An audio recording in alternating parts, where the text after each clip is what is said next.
پہلی اور دوسری جنگ عظیم میں اکثریت جو ایک دوسرے کو قتل کر رہی تھی وہ ساری عیسائی تھی۔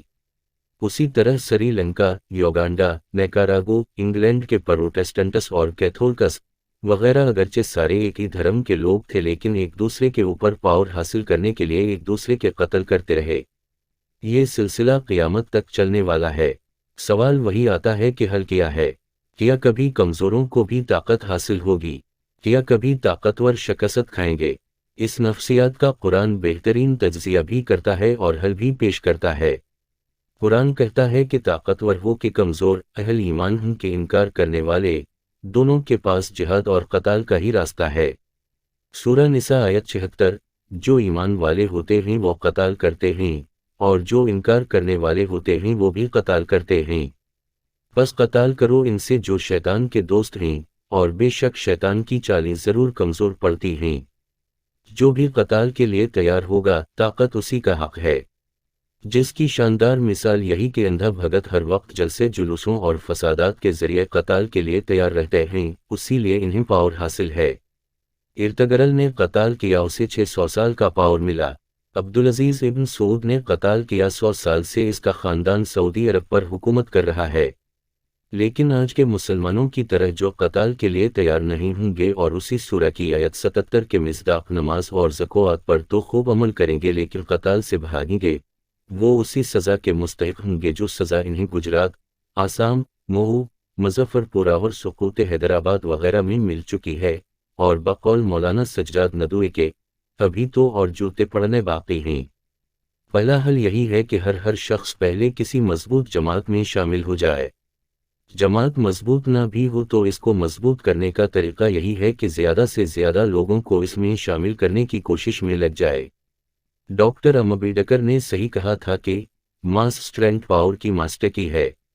مکہ میں نبی ایک تھے، 13 سال میں 70 جمع ہوئے جنہوں نے ہجرت کی، بدر میں 313، غزوہ تبوک میں 10,000 اور حجۃ الوداع میں 1,25,000 اور خلافت راشدہ تک کئی لاکھ، جس کے نتیجے میں ایک تہائی دنیا پر اسلام کے دامن میں پناہ لے چکی تھی۔ قتال کے لیے سب سے پہلا ہوم ورک یہی ہے کہ ماس اسٹرینتھ پیدا کی جائے۔ اسی کو جماعت کہتے ہیں، اسی لیے پیغمبر نے حکم دیا کہ انا امرکم بالخمس، ایک جماعت، یعنی میں تمہیں 5 باتوں کا حکم دیتا ہوں، سب سے پہلے ہے جماعت۔ یہ بھی فرمایا کہ جس نے جماعت کا ساتھ چھوڑا وہ ایمان سے پہ گیا۔ ہر شخص پر لازمی ہے کہ کسی نہ کسی جماعت میں پہلے شامل ہو جائے۔ صحیح جماعت کی کسوٹی ایک ہی ہے کہ وہ یقین السلوک کے ساتھ ساتھ کونوا قوانین بالقسط کے لیے کھڑی ہو، یعنی کمزوروں کے حقوق اور انصاف کے لیے سڑکوں پر آنے کا منصوبہ رکھتی ہو۔ سڑکوں پر آنا ہی جہاد و قتال کا پہلا قدم ہے۔ Gandhi ji, Muhammad Ali Jinnah, Arab Spring, Khomeini, RSS، Bajrang Dal, communist, Bharatiya Janata party, Martin Luther King, Mandela وغیرہ سب اسی طرح سڑکوں پر آ کر ماس اسٹرینتھ پیدا کر کے انقلاب لانے کی مثالیں ہیں۔ لیکن اس کے لیے سب سے بڑی شرط یہ ہے کہ سب اپنی اپنی امیری، پراپرٹی، ڈگریوں اور خاندانوں کو بالائے طاقت رکھ کر صرف اور صرف ایک والنٹیئر کے طور پر پیش کر کے کام کریں، جیسے کہ صحابہ نے کام کیا اور صرف 23 سال میں ایک تہائی دنیا کے لیڈر بن گئے۔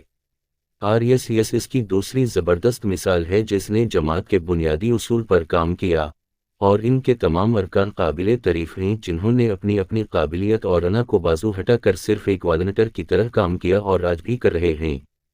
تاریخ یہی بتاتی ہے کہ بہترین والنٹیئر ہی بہترین لیڈر بنتے ہیں۔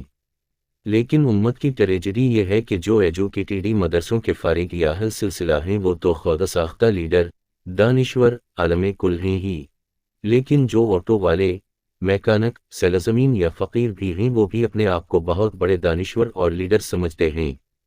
ہر وقت مشورے، تبصرے اور اعتراضات کے انبار اپنی جیبوں میں لیے پھرتے ہیں۔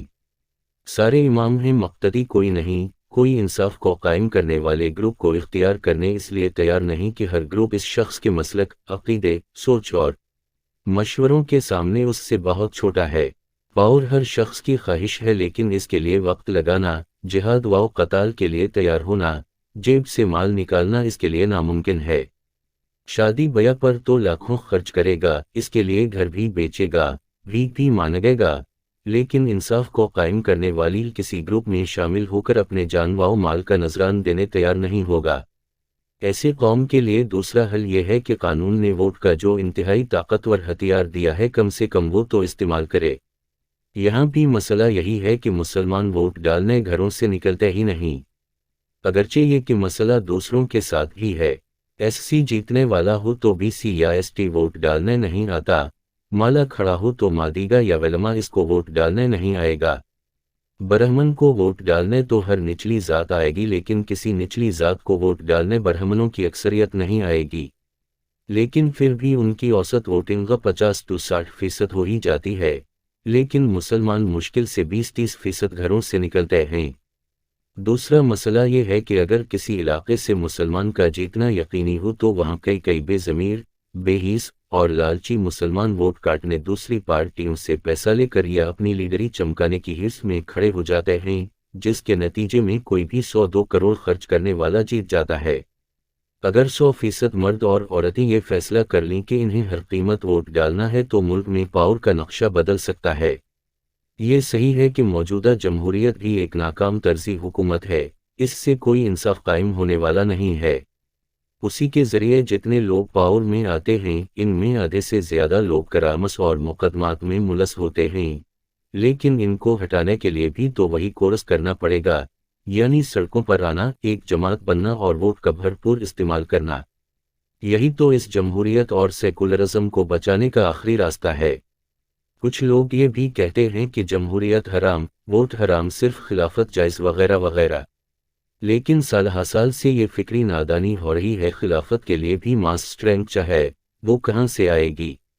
اس لیے جو ذریعہ یعنی ووٹ موجود ہے، اس سیڑھی کا استعمال کر کے تو پہلے اپنی شناخت، اپنی حالت اور تھوڑا بہت پاور چاہے خیرات میں ملے اسے حاصل تو کیا جائے، ورنہ اس وقت تو نہ کوئی نیشنل پارٹی آپ سے بات کرنا چاہتی ہے، نہ آپ کو مائنارٹی سیل سے آگے بڑھا کر نیشنل لیڈر بنانے تیار ہے۔ کیا آپ اس وقت کا انتظار کرنا چاہتے ہیں جب آپ سے ووٹ ڈالنے کا بھی حق چھین لیا جائے گا؟